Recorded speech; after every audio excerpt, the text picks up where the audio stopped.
میرے عزیزو، آج جو حالات ہیں یہ حالات کربلا سے زیادہ سخت تو نہیں ہیں۔ آج فلسطینیوں کو ہم نے دیکھا 6 ماہ کے سال بھر کے بچوں کو سینے سے لگا کر کفن لپیٹ رہے ہیں۔ ان ماؤں کی کیا کیفیت ہوتی ہوگی؟ کبھی کبھار چھوٹی سی کلپ میں دیکھ کر کے آنکھوں سے آنسو بہ پڑتے ہیں۔ انہوں نے اپنے ہاتھوں سے نہ جانے کتنے بچوں کو ایک دن میں دفن کر دیا۔ 80 میتوں کو ایک قبر میں ڈال دیا کرتے ہیں۔ ان فلسطینیوں کو لاکھوں سلام، ان کے جذبات کو اور ان کی استقامت کو ہم تو دعا یہی کرتے ہیں، ان فلسطینی مسلمانوں کے برابر پوری دنیا کے مسلمان نہیں ہو سکتے۔ ہم تو ایک ناشتے پر صبر نہیں کر پاتے، وہ اپنے 10 بچوں اور خاندان والوں کے کٹے ہوئے چھیٹڑوں پر بھی کہتے ہیں اللہ ہمارے ساتھ ہے۔ ساری مصیبتیں دیکھ کر کے بھی وہ کہتے ہیں اللہ ہمارے ساتھ ہے۔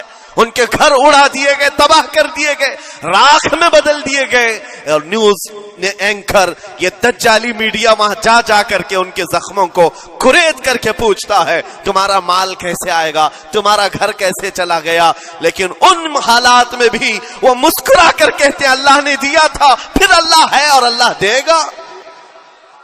ان کے ایمان کے برابر ہم نہیں ہو سکتے، لیکن میرے عزیزو پوری دنیا کے مسلمانوں میں اس مسئلے نے آج ایک اتحاد کی فضا قائم کی ہے۔ اگر ہمارے درمیان آج بھی اتحاد نہیں ہو سکتا تو پھر میرے عزیزو شاعر نے سچ کہا تھا، جگہ جگہ کے تھک چکے ہیں تمہیں یہ ہنگامے، نشاط لذت خواب گراں بدل ڈالو، غلط روی سے منازل کا بعد بڑھتا ہے، مسافر و روش کارواں بدل ڈالو۔ آج کے حالات تمہیں اگر نہیں بدلنے پر مجبور کیے تو پھر بتاؤ کون سے حالات تمہیں بدلیں گے، کب تم بدلو گے؟ لیکن ان حالات پر آج بعض لوگوں نے یہ کہنا شروع کیا۔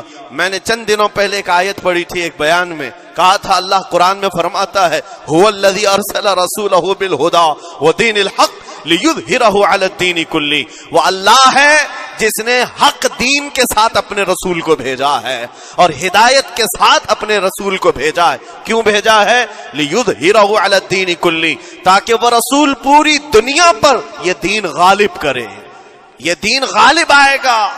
تو بعض مجھ سے کہنے لگے مولانا سٹیج پر بیٹھ کر چلاتے ہو، کئی کرسیوں پر بیٹھ کر کہتے ہو کہ تمہارا دین غالب آئے گا، تمہارا دین تو آج ٹکڑے ٹکڑے کیا جا رہا ہے، کوئی کچھ نہیں کر پاتا۔ ان ظالموں کو میں یہ کہتا ہوں، ان کو یہ میں کہتا ہوں، ان تمام حالات سے تم ہرگز یہ مت سمجھنا کہ دین غالب آئے گا۔ چاند پر بھی گہن لگتا ہے، لیکن جب گہن چھٹتا ہے تو چاند پورے آب و تاب کے ساتھ چمکتا ہے۔ آج اگر امت مصطفیٰ پر گہن لگا ہے تو میں اپنے ان تمام نوجوانوں سے جو ابھی ان فوان شباب میں داخل ہوئے ہیں، ابھی یہ دنیا کو دیکھنے کے قابل بنے ہیں، میں ان سے کہتا ہوں ان آندھیوں سے، ان طوفانوں سے گھبرا کر کے نہ تمہیں دین بدلنے کی ضرورت ہے، نہ تمہیں اپنا مسلک و مذہب بدلنے کی ضرورت ہے، بلکہ میں یہ کہتا ہوں نہ گھبراؤ مسلمانوں، ابھی خدا کی شان باقی ہے، ابھی اسلام زندہ ہے، قرآن باقی ہے۔ یہ ظالم کافر کیا سمجھتے ہیں جو روز ہم سے الجھتے ہیں؟ ابھی کربلا کا آخری میدان باقی ہے، ابھی تو کربلا کا آخری میدان باقی ہے۔ عزیزان گرامی وقار، میرے نبی کریم صلی اللہ تعالی علیہ وسلم نے جو فرمایا وہ ہو کر رہے گا، وہ ہو کر رہے گا۔ میرے آقا صلی اللہ تعالی علیہ وسلم کا فرمان عالی شان میں سناتا ہوں۔ حضور فرماتے ہیں لا تزال عصابۃ من امتی یقاتلون علی ابواب دمشق وما حولها وعلى ابواب بیت المقدس لا يضرهم خذلان من خذلهم ظاہرین علی الحق الى ان تقوم الساعة او كما قال رسول اللہ صلی اللہ علیہ وسلم۔ میرے آقا فرماتے ہیں قیامت تک میری امت میں سے ایک جماعت ایسی ہوگی جو بیت المقدس کے ارد گرد حق کے لیے لڑ رہی ہوگی۔ حضور نے فرمایا قیامت تک لڑتی رہے گی، لیکن ساتھ میں ان کے لیے میرے آقا نے فرمایا پوری دنیا کے برا چاہنے سے ان کا کچھ نہیں بگڑے گا۔ اس کا مطلب کیا ہے؟ اگر آپ ہم سے پوچھتے ہیں کچھ نہیں بگڑے گا، حضور نے فرمایا کچھ نہیں بگڑے گا، لیکن ہم تو دیکھ رہے ہیں ان کے گھر تباہ ہو گئے، بچے مر گئے، چھوٹے بچوں کے سروں سے باپ کا سایہ نکل گیا، کسی کے سامنے اس کی ماں کی تڑپتی ہوئی لاش ہے اور حدیث میں کہا جا رہا ہے ان کا کچھ نہیں بگڑے گا. سب تو بگڑ گیا، مال بھی گیا، دکان بھی گئی، تجارت بھی گیا، گھر بھی گئے، اولاد بھی، رشتہ دار بھی، اور حدیث میں کہا جا رہا ہے کچھ نہیں بگڑے گا.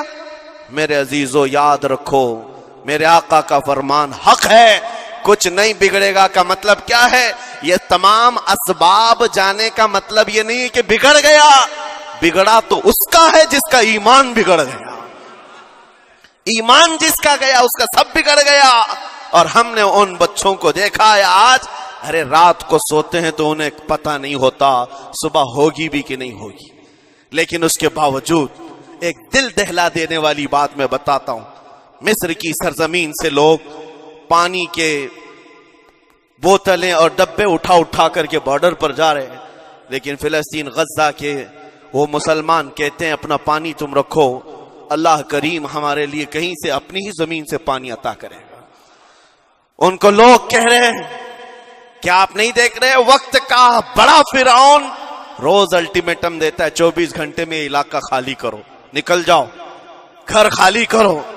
کیسا ایمان ہے تمہارا کہ آنے والی بڑی بڑی میزائلوں کا اپنے سینے سے مقابلہ کرتے ہیں اور کہتے ہیں کل سے ہم یہی تھے، آج بھی یہی ہیں اور یہی رہیں گے اور اسی مٹی میں دفن ہو جائیں گے. یہ جو استقامت ہے اسی کو میرے آقا نے فرمایا دنیا ان کا کچھ نہیں بگاڑ سکے گی. ایمان اگر مضبوط ہے تو کچھ نہیں بگڑا ہے. ارے 6 سال کی بچی، 6 سال کی بچیاں، ٹرینڈ چلا ہوا ہے ان کے محلوں میں، ٹرینڈ چلا ہوا ہے، اپنے اپنے ہاتھوں میں مہندی سے اپنا نام لکھ رہی ہیں ہنسی خوشی. پوچھا ان سے کہ نام لکھنے کا ٹرینڈ کیوں چلا ہے ابھی جنگ کے حالات میں مہندی سے؟ کہتی ہیں کل کو اگر ہم اڑ گئے، چہرہ نہیں ملا، جسم نہیں ملا، ہاتھ اگر بچا ہوا ہو تو نام دیکھ کر ہمارے ماں باپ پہچان تو سکے. شہادت کا یہ جذبہ، شہادت کا یہ جذبہ 6 سال کے بچوں میں اگر آیا ہے یقیناً ان کے سینوں میں ایمان موجود ہے، ایمان موجود ہے. میرے عزیزو ذرا اپنے حالات پر ذرا توجہ کرو. مولا کریم نے ہمیں کس چیز کی کمی دی ہے؟ کون سی چیز کم آئی ہمارے گھر میں؟ ہم تو مرغن غذائیں روز کھاتے ہیں. آج ہمارے پاس ساری نعمتیں اللہ نے دی ہیں، ہم عیاشیوں کے اڈوں پر پوری رات گزارتے ہیں. ہمارے شہر آج جس گلی سے گزر جائیں صبح کی اذان تک یہاں گپے لگاتے ہوئے کھڑے رہے. اے میرے عزیزو حالات تو ہمارے ایسے ہیں کہ کھا کھا کر کے چربیاں چڑھ گئیں. ہمیں ان کا کیا احساس ہو پائے گا؟ ان کا کیا احساس ہو پائے گا جن کے ہاں پانی سے زیادہ خون دیکھا جاتا ہے، جن کے ہاں زندوں کو پکڑنے کے لیے نہیں اب مردوں کو پکڑنے کے لیے لوگ بھی نہیں ہیں. عزیزان گرامی وقار، جنازہ اٹھانے کے لیے لوگ پورا دن انتظار کرتے ہیں، کوئی نہیں ہے. پرسان حال ان سب حالات کے باوجود میں نے ایک بچے کو بھی وہاں سے یہ کہتے ہوئے نہیں سنا کہ ہم پر بہت بڑا ظلم ہو رہا ہے، ہم کو یہاں سے نکال لو، مدد کرو، کوئی آؤ. نہیں، وہ سب صرف اتنا ہی کہتے جو کچھ ہو رہا ہے ہم اللہ کے پاس جا کر کہیں گے، یہ سارے معاملات ہم اللہ کی بارگاہ میں شکایت کریں گے. یہ ہے ایمان، یہ ہے استقامت. اور میرے آقا صلی اللہ تعالی علیہ وسلم کے فرمان عالی شان کے مطابق ان کے لیے اتنی ہی بڑی دولت کافی ہے. آخر میں اتنا کہوں گا، اسرائیل کے کتے اور ظالم مل کر اینٹ سے اینٹ بجا دیں، ان کے ٹکڑے ٹکڑے کر کے راکھ کر دیں، تب بھی ہم کہیں گے فتح تو بیت المقدس کی ہی ہے، فتح تو ان مظلوموں کی ہے جن کے پاس کھونے کے لیے کچھ نہیں تھا پھر بھی وہ ڈٹے رہ گئے. تمہارے پاس تو پیٹروٹ میزائل، بڑے بڑے تمہارے پاس توپ، بہت ساری چیزیں ہو کر بچوں پر، ہاسپٹل پر، نہ جانے کتنی جگہوں پر تم نے بمباریاں کی ہیں. مجھے حیرت ہوتی ہے پوری دنیا آج بھی خاموش تماشائی ہے. یہ ظلم نہیں ہے تو اور کیا ہے؟ اور جب ظلم اپنے عروج کو پہنچتا ہے اللہ کی پکڑ آتی ہے، اللہ کا عذاب آتا ہے. اور جب اللہ کا عذاب آتا ہے تو جتنے خاموش تماشائی تھے سب اس عذاب میں گرفتار ہوں گے. اس لیے میرے عزیزو آپ ہم سے اگر یہ پوچھتے ہیں ہمیں یہاں بیٹھ کر کرنا کیا چاہیے، ہم کیسے کریں؟ تمہارا دل اگر رو پڑا ان کے دردوں سے یہ بھی لکھا جائے گا، یہ بھی لکھا جائے گا یہ بندہ جا تو نہیں سکتا تھا لیکن اپنے بھائی کے درد میں ایسا بے قرار تھا کہ اس کا کھانا چھوٹ گیا تھا، ایسا بے قرار تھا کہ اس کی نیندیں ختم ہو گئی تھی، یہ بھی لکھا جائے گا اللہ کی بارگاہ میں۔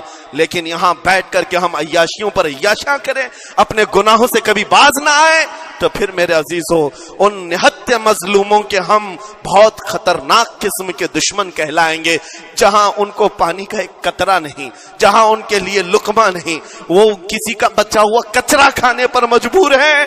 اس وقت ہماری برتنیں کھانوں سے بھری ہوئی ہیں، ہماری دعوتوں میں ہمارے بچے ہوئے کھانے گٹر اور نالیوں میں بہ رہے ہوں۔ ان حالات میں میرے عزیزو پکڑ ہوگی، ہماری بھی پکڑ ہوگی۔ بدلو اپنے حالات، اٹھو وگرنہ حشر نہ ہوگا پھر کبھی، دوڑو کہ زمانہ چال اپنی چل گیا۔ میں آپ سب سے یہی کہنا چاہوں گا، یہ جو حالات پیدا ہوئے ہیں پوری دنیا میں، یہ میرے آقا کے فرمان کے مطابق اندیشہ یہ لگ رہا ہے ان قریب امام مہدی کا ظہور ہونے والا ہے، امام مہدی کا ظہور ہوگا اور حالات بدل جائیں گے۔ لیکن ہم کو کسی کے آنے کا انتظار کرتے ہوئے حالات کا انتظار نہیں کرنا ہے، ابھی بدلو، آج بدلو، اللہ کی طرف دوڑو اور اس سے گڑ گڑا کر کہو کہ مولا کریم ہمارے شامت اعمال، ہماری برائیوں کے سبب اگر یہ تیری پکڑ ہے، ہم توبہ کرتے ہیں تیرے دربار میں۔ جانتے ہو میرے آقا نے فرمایا اللہ کے غضب کو اگر کوئی چیز ٹھنڈی کرتی ہے تو ایک مومن صالح کی رقت انگیز دعائیں اور اس کے نکلنے والے آنسوں اللہ کے غضب کو ٹھنڈا کرتے ہیں، اللہ کے غضب کو ٹھنڈا کرتے ہیں۔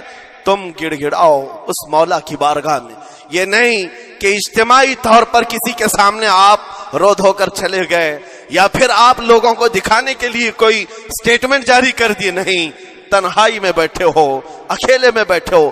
جیسے کہ کل ایک بہت اچھی چیز میں نے دیکھی تھی، ہمارے علماء نے اعلان کیا تھا پوری دنیا مل کر کے جمعرات کا روزہ رکھے، اس لیے کہ روزہ اللہ کو پسند ہے، اور افطار سے پہلے اگر کوئی دعا کرے اول دعا ہماری ان مظلوموں کے حق میں ہو، ان ظالموں کے خلاف ہو، مظلوموں کی مدد کے لیے ہو، یقیناً اللہ کی مدد آئے گی، اور آئے گی کیونکہ قرآن بار بار کہتا ہے الا ان نصر اللہ قریب، آگاہ ہو جاؤ بے شک اللہ کی مدد بہت قریب ہے، اللہ کی مدد بہت قریب ہے۔ عزیزان گرامی وقار، میں انہی تمام باتوں سے اپنی گفتگو کو آج سمیٹتا ہوں۔ آج کے ان حالات میں آپ کی ذمہ داری ہے اپنے ایمان پر مضبوطی سے جمے رہو، استقامت۔ بعض لوگوں کو آج یہ لگتا ہوگا کہ وہاں حالات بگڑے ہیں تو یہ مسلمان کیا کریں گے، کیا کریں گے، ہم کیا کرنے والے، ویسے ہی ہم ختم کیے جا چکے، ٹکڑے کیے جا چکے، ہم کچھ کرنے، بس تم اپنی زندگیاں بدلو، نشہ سے باز آ جاؤ، اور جتنے خرافات ہمارے محلوں میں آئے اس سے نکالو۔ اللہ کا عذاب آتا ہے، اللہ کی رحمتیں روٹ جاتی ہیں۔ ایک بار ہم بدل لیے تو مولا کریم اپنی رحمتوں کے سائبان فرما دے گا ہم پر، اور بس ہماری تمنا یہی ہے۔ اللہ کریم کی بارگاہ میں دعا ہے قدیر و جبار خدا کہنے سننے سے زیادہ ہمیں عمل کی توفیق عطا فرما۔ اے رب کریم احسن الخالقین، ہم سب اپنے گناہوں سے سچی توبہ کرتے ہیں مولا، ہمارے گناہوں کی وجہ سے اگر تیری سخت پکڑ ہے تو مولا تو اپنے غضب کو ٹھنڈا فرما دے، تو اپنے غضب کو ٹھنڈا فرما دے مولا، تو اپنے غضب کو ٹھنڈا فرما دے۔ اے کریم خدا، تیرے حبیب کی امت تڑپ رہی ہے، اور ہر جگہ مولا ظلم و ستم کا نشانہ ان غریب مظلوموں کو بنایا جا رہا ہے جن کے پاس ایک وقت کا کھانا بھی باقی نہیں رہا۔ مولا تو اگر مدد نہیں کرے گا تو کون مدد نازل فرمائے گا؟ اے رحمان، ہمارا عقیدہ ہے تو ہی وہ خدا ہے جو ابابیلوں کو بھیج کر ابرہا کو ہلاک کیا، تو ہی وہ خدا ہے جو بدر میں اپنے نبی کے لیے 5000 فرشتوں کو اتارا۔ اے مولا، تو ہی وہ خدا ہے جو یونس علیہ السلام کو مچھلی کے پیٹ سے زندہ سلامت نکالا، تو ہی وہ خدا ہے جو ابراہیم علیہ السلام کو بھڑکتی ہوئی آگ سے زندہ محفوظ فرمایا۔ اے قدیر و جبار خدا، کل بھی تو حی و قیوم تھا، آج بھی ہے اور ہمیشہ رہے گا۔ ہمارے اس عقیدے کی لاج رکھ لے، اور غیب سے مولا تو اپنی مدد نازل فرما، اپنی مدد نازل فرما، امت مصطفیٰ کے لیے خیر فرما۔ ہم سب کو امن و امان عطا فرما۔ اے رب کریم ان ظالموں کو کیفر کردار تک پہنچا دے، مظلوموں کو مولا امن کی سانس عطا فرما۔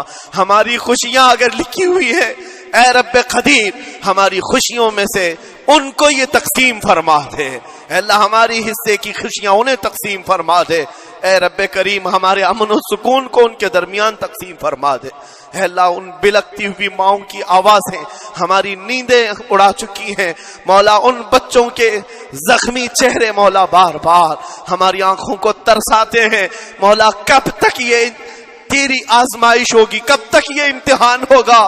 اے قدیر و جبار خدا تجھے تیرے حبیب کی نالین کا واسطہ ان سب کو ظلم و ستم سے آزاد فرما دے، اے اللہ ظلم و ستم سے آزاد فرما، امن و امان عطا فرما، خیر و سلامتی عطا فرما، ہمارے اس ملک عزیز ہندوستان کو امن و امان کا گہوارہ بنا دے، اے اللہ ہم سب کو محبت و آشتی کا پیغام اور الفت و محبت کے ساتھ جینے کی توفیق عطا فرما، مولا ہماری دعاؤں کو حضور کے صدقے قبول فرما، وصلی اللہ تعالی